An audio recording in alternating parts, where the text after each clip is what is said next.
Hello guys, in this video I'm going to show you how to find main dishes recipes in Aldi application. Now let's jump into it.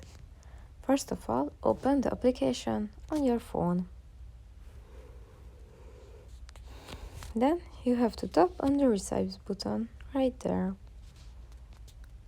Then you have to tap on the recipes button and you have to look for the main dishes right there. And you will see this. For example, spaghetti bolognese. You will see what it needs and how to do it. And that's all. I hope you like this and it helped you. If it was helpful, please consider to subscribing. That's pretty much it for this video, guys. See you in the next one. Bye.